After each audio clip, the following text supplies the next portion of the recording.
Coïncidence ? Permets-moi d'en douter. Bienvenue dans Synchronicité, le podcast qui t'aide à te retrouver avec un peu d'astro, de spiritualité, mais beaucoup de bonnes vibes. Bienvenue dans ce voyage au cœur de vos zones d'ombre, là où les douleurs se transforment en lumière. En astrologie, il existe un point hyper intéressant, un astéroïde qu'on appelle Chiron ou Chiron, peu importe comment vous le prononcez, le centaure guérisseur. Chiron représente notre blessure existentielle la plus profonde. C'est à cet endroit précis en nous où l'on se sent éternellement un peu incompris, un petit peu illégitime, et c'est ce paradoxe là où le domaine où vous êtes un guide extraordinaire pour les autres, capable de les soigner, de les motiver, de les conseiller avec une certaine forme de sagesse, mais où vous vous sentez désarmé quand il s'agit de vous-même. Pourtant, on va dire les choses telles qu'elles sont, Chiron, c'est pas une fatalité, c'est une initiation, c'est le lieu de votre plus grand pouvoir, car c'est en apprenant à vivre avec cette faille que vous développez votre belle énergie. Donc installez-vous confortablement, aujourd'hui nous plongeons dans l'énergie d'un placement particulier pour comprendre sa blessure, pour comprendre sa transmutation et l'intégrer à travers aussi, comme d'habitude, à la fin de ce podcast, un conte initiatique pour chaque signe.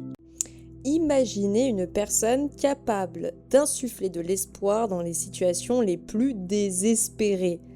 Quelqu'un qui sait redonner le goût de l'avenir, ouvrir les esprits par des visions plutôt rocambolesques, guider les égarés vers leur propre vérité et incarner un optimisme si contagieux qu'il balaye tout le reste. Et cette personne, c'est vous, mes chirons, en Sagittaire. J'espère que vous allez bien. Bienvenue dans votre épisode. Et donc, dans votre entourage, vous êtes le mentor, vous êtes le conseiller, celui qu'on écoute quand on a perdu un petit peu de l'énergie, de l'entrain. Mais dès que pour le coup ça s'arrête pour vous, disons que vous n'êtes pas omnubilé par l'aide des autres, et ben vous, en quoi vous croyez vraiment ? Pourquoi vous vous sentez nulle part à votre place en fait, quelque part ? C'est un peu ça. Et ça, c'est le grand paradoxe de Chiron en Sagittaire. Donc là, on va clairement regarder ici comment ça va se manifester chez vous, et que pour comprendre cette blessure, il faut qu'on regarde l'énergie pure du Sagittaire, parce que le Sagittaire, c'est le feu, c'est gouverné par Jupiter, donc c'est le monde des voyages, de tout ce qui va être la philosophie, tout ce qui va être la spiritualité, tout ce qui est la loi morale, et la confiance absolue dans les grands plans de la vie. Donc c'est vraiment l'instinct de l'archer, parce que du coup, Jupiter, c'est représenté par un espèce de centaure. Donc, vous voyez, vous explorez, vous croyez. Et donc, quand Chiron se trouve en Sagittaire, cette foi que vous avez dans la bienveillance de l'univers ou des hommes, ça a pu être brisé très tôt, parce qu'on parle d'une blessure. Donc, dans l'enfance, vous avez été certainement confronté à une sorte d'hypocrisie, ou alors vous avez pu grandir dans un dogme religieux, ou une famille très étouffante, ou à une promesse de liberté qui s'est transformée en une forme de trahison intellectuelle. Peut-être aussi que vous avez grandi dans un milieu où vos questions existentielles étaient tournées en dérision, ou au contraire, où l'on vous a imposé une vérité rigide qui niait votre propre intuition. Donc ça peut se manifester par une sorte d'exil réel, ou un déracinement culturel ou géographique précoce qui a brisé aussi vos repères. Donc là, le message qui s'est un peu imprimé dans votre inconscient, c'est que l'univers n'avait pas forcément de plan pour vous, que les guides, c'était un piège en fait, on ne vous guidait pas vraiment. Et donc pour survivre, vous êtes parti en quête d'un savoir, quelque part, pensant que l'accumulation un peu de ces connaissances-là, ou d'expériences un peu comme ça finirait par réparer votre crise de foi originelle.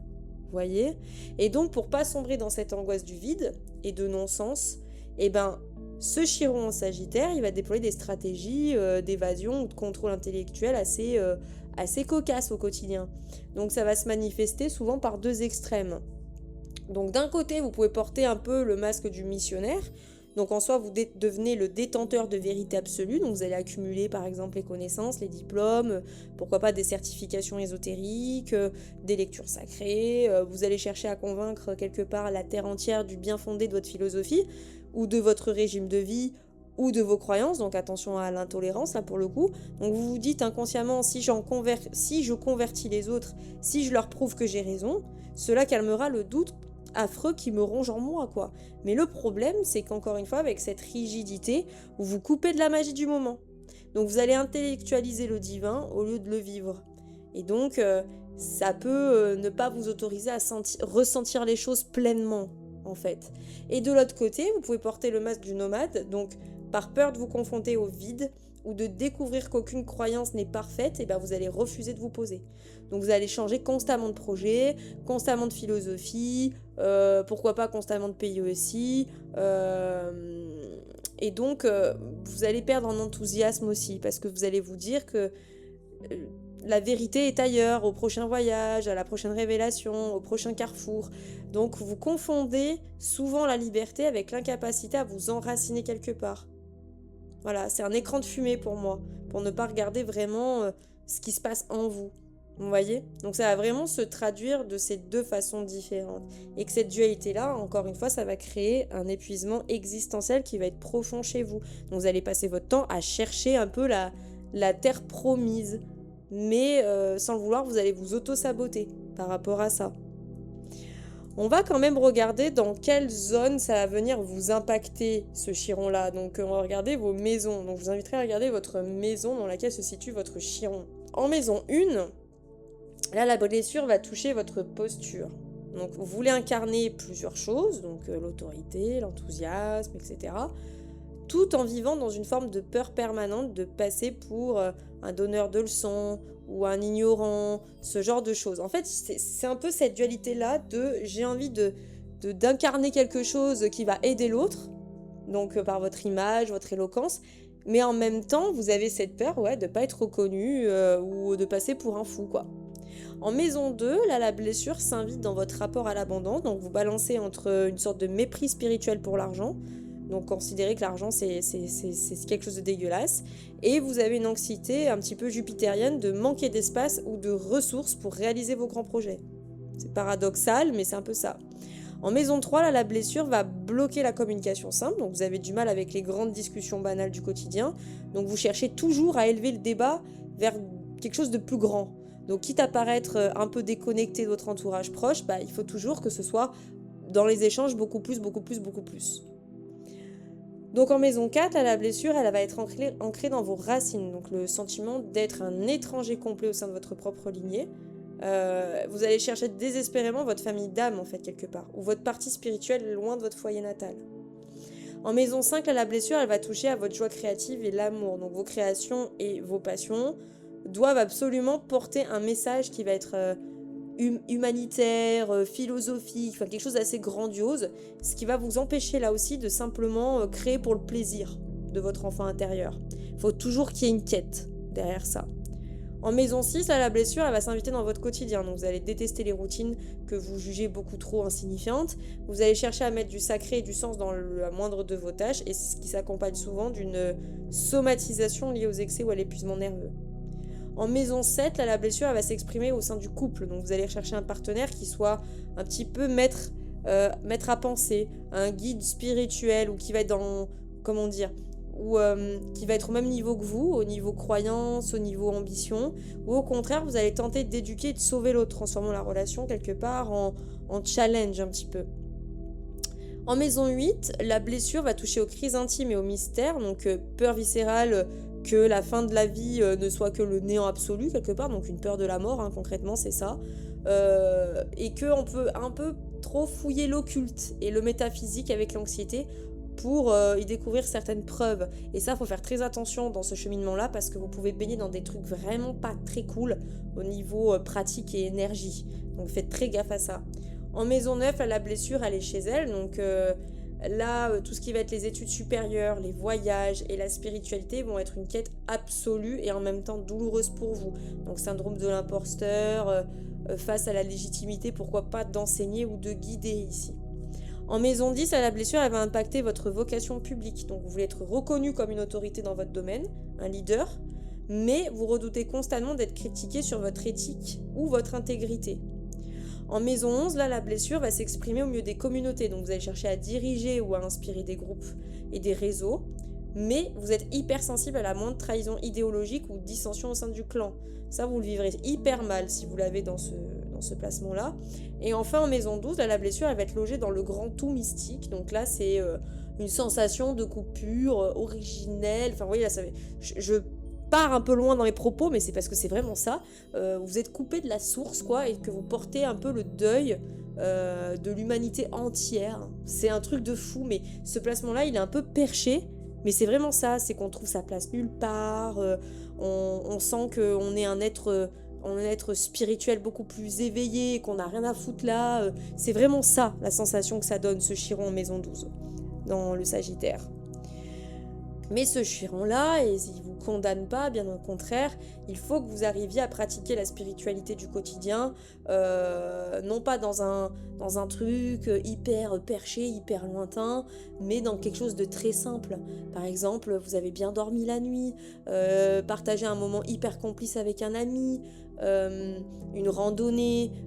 Le sacré ici, il est partout en fait, il n'est pas forcément à l'autre bout de la planète. Voyez, il faut aussi que vous acceptez ce truc de ne pas tout savoir, de déposer ce fardeau, de devoir être celui ou celle qui a toutes les réponses. Ça, c'est important. De devenir aussi votre propre maître intérieur, que vous n'avez pas besoin d'être validé par quelque chose de spirituel ou par des diplômes ou par une lignée ou peu importe, et que vous vibrez et que vous êtes tout aussi éveillé que les autres en étant satisfait pleinement de vous-même. Vous voyez, vraiment, c'est ça. Alors, c'est assez spirit, hein. On n'aurait pas dit que ce Chiron Sagittaire soit aussi spirit, mais si, il l'est. Il l'est. En tout cas, bon, ça c'était la partie un peu technique. Maintenant, on va partir sur le compte initiatique. Vous savez que j'adore faire ça. Donc, on va voir un petit peu de manière imagée comment ce Chiron se présente à vous. J'espère que vous êtes bien installés et on y va. Sur les plateaux infinis d'une steppe balayée par les vents vivait un jeune archer qui possédait un arc d'or. Cet arc avait une propriété magique. Chaque fois que l'archer décochait une flèche vers le ciel nocturne, celle-ci se transformait en une constellation lumineuse qui guidait les caravanes perdues au milieu du désert et redonnait espoir aux bergers isolés. Les nomades de la steppe l'appelaient le traceur de chemin. Et ils venaient de très loin pour lui demander de lire les signes de l'avenir et de donner un sens à leurs épreuves. Pourtant, l'archer vivait dans une immense solitude. Ses propres flèches, celles qu'il décochait pour lui-même afin de trouver sa propre direction, retombaient tout au sol, brisées et éteintes. Une voix lui répétait souvent « Tu prétends guider le monde vers les étoiles, mais toi, tu marches dans la boue, tu es un imposteur. Tu ignores d'où tu viens et où tu vas, et un jour, le ciel s'éteindra et tu n'auras pas tes réponses. » Alors, pour fuir ce doute vertigineux, l'archer courait sans cesse, changeant de monture, de territoire, s'épuisant à chercher une montagne assez haute pour essayer enfin de toucher le ciel. Une nuit de solstice, alors que la steppe était plongée dans un silence de glace, l'archer s'arrêta au sommet d'un rocher aride, levé vers un ciel désespérément muet. C'est alors qu'il entendit le pas lent et lourd d'un vieux centaure qui s'avançait dans la pénombre. Il s'arrêta à ses côtés, regarda l'arc tendu vers les étoiles, puis posa doucement son grand sabot sur la pointe de la flèche de l'archer, pour la rabaisser vers le sol, directement vers la terre et les pieds de l'homme. Il murmura. « Pourquoi cherches-tu la lumière dans le feu des étoiles mortes, noble chasseur ? Crois-tu que l'univers ait caché sa sagesse uniquement sur les sommets invisibles ? On t'a menti. Ta blessure n'est pas ton exil ou ton ignorance. Ta blessure, c'est la vitesse à laquelle tu fuis qui te porte. En refusant de voir le sacré dans la poussière de tes pas, tu transformes ta quête en fuite. La vérité n'est pas au bout du chemin, elle est dans le cœur de celui qui marche. » L'archer regarda sa flèche pointée vers la terre. Ses mains se mirent à trembler. Brisé par des années de course effrénée, il relâcha la tension de son arc, s'assit à même le sol et posa ses mains nues sur les herbes sèches de la steppe. Il accepta pour la première fois de ne plus bouger, de ne plus chercher, d'être simplement là, perdu et vide au milieu du grand tout. Et là, dans le secret de ce renoncement, le miracle s'accomplit. Ce ne fut pas le néant qui l'envahit, mais une vibration puissante qui remonta directement à travers tout son corps. Il comprit que la steppe entière, les herbes folles, la poussière, le vent étaient tissés de la même lumière que les constellations du ciel. Il n'était pas exilé, il était chez lui, au centre exact du grand temple du vivant. L'arc d'or n'avait plus besoin de viser le ciel, il rayonnait de sa propre présence ici et maintenant. Sa faille étant transmutée, il cessa de fuir. Il resta sur la steppe, non plus comme un prophète en quête de miracles, mais comme le gardien du sens présent, pour y découvrir que le paradis qu'il cherchait si loin a toujours grandi dans le secret de leur propre présence. Donc le sens de votre vie, les amis, est sous vos pas. Arrêtez de fuir, arrêtez de vouloir chercher aussi haut, aussi loin. Tout est là devant vous.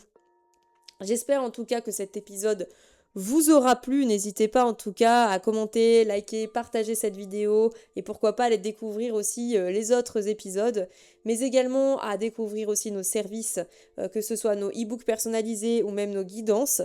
Je vous fais de gros bisous, prenez bien soin de vous et je vous dis donc à bientôt.